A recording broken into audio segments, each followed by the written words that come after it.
Hey, Julia here from Awesome Healthy.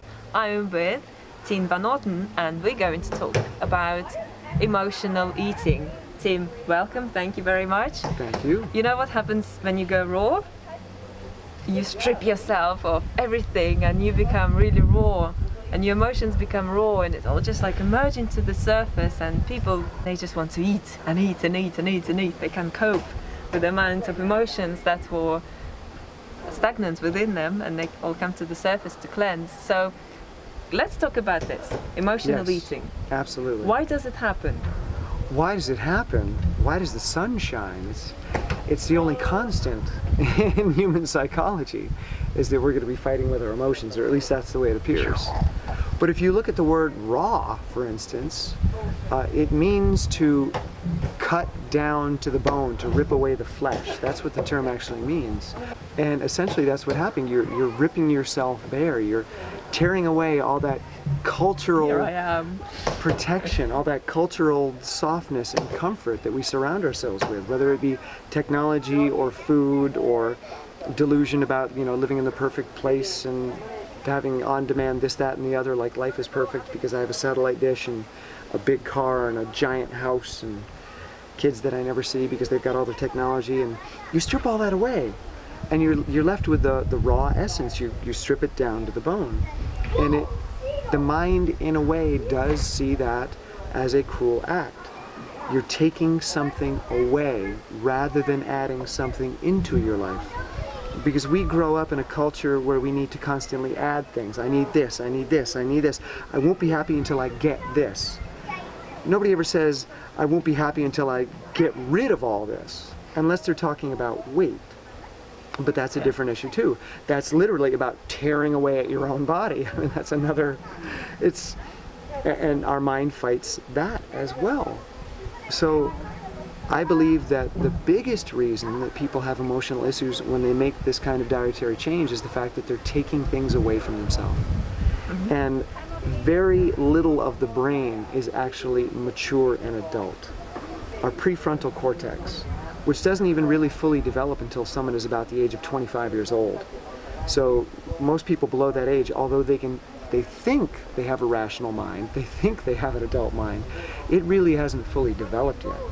But even for those of us that are of an advanced age, we're tricked into believing that we have all the answers, and we're tricked into believing that we know everything and we're smart and we're on the right path, and I know my body, and I know I need animal protein, and I know I need dairy, and all these things that we know without any evidence. When you strip all that away and you come right back to the essence, most of our brain is a 2-year-old. It's a child. It's a primitive brain. The brain stem is reptilian, then we move into a little bit more advanced mammalian brain, then we move into a primate brain, and finally, way up here in the front, we have this modern man brain, or woman brain. The female brain is more advanced than the male, that's obvious. Of course. But yes, right? Yeah. So, obviously, we do most of our thinking and we create most of our identity with the smallest part of our brain. But the vast majority of our brain is frightened and scared and worried about predators and worried about floods and fires and worried about starvation, and it's worried about so many things, and it's a child. And when you see a child and somebody takes away its toy, what's going to happen? The child's going to cry and freak out and throw a temper tantrum. And the vast majority of our brain is designed exactly the same way, and that's what it does. When you're removing foods from your diet, you're taking away the toys of this primitive child brain. And it's like, Mommy, I want my toy back. Nobody took my toys. You took my pizza. You took my French fries. And then spaghetti gone. Yeah, so what do? We beat ourselves up. We make ourselves wrong. We call it cheating. I've got this thing called a craving, and I want to cheat, and I want to go off the wagon, and I need to be strict, and I need to be dogmatic, and I need a support group. When really what you need to do is be a loving parent to yourself. Like, what does a parent do when they see a 2-year-old that's crying over something? Well, they can do two things. They can yell at the kid, which is not going to work. Or they can say, oh, sweetie, what happened? I'm sorry, and give them a little love and affection. We need to do that with ourselves. So we need to use this advanced brain up here to comfort the big primitive brain back here, because it's just a scared kid. It's reactive. And love is really at the core of everything. Yeah, with love you can do anything. Yeah, you can do anything and achieve anything. Food gives us comfort. Food never talks back. Food doesn't yell at us. Food doesn't spank us. Food doesn't reject us. Once your belly's full, you kind of feel settled and comfortable. Yeah. You no longer have to think. You no longer have to connect with your emotions. You just go. Yeah. And everything's good. And if you look at the... And then you wake up and of course the cycle repeats. Yes. So I guess the solution, if we just talk about the solution to people who find themselves in the cycle of craving and hiding their emotions by eating heavy foods, let that be raw foods or cooked foods.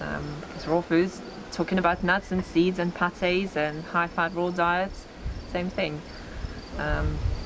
So the solution is love. The solution is love, and what that looks like in a practical sense of the word, loving choices, which are additive choices. Love is about bringing things into your life. Fear is about taking things out of your life. So instead of saying, I cannot have pizza, I cannot have a hamburger, I cannot have French fries, you say, I am going to have a banana. I'm going to have a green juice, I'm going to have a piece of celery, I'm going to have a mango. You keep adding things into your life so you feel richer. You're enriching your life rather than reducing what's available to you.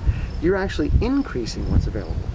And of course, each time you say, I cannot have, you keep recreating. So each time you think, I cannot have pizza, you recreate that pizza over and over again. So just changing your focus and switch to banana.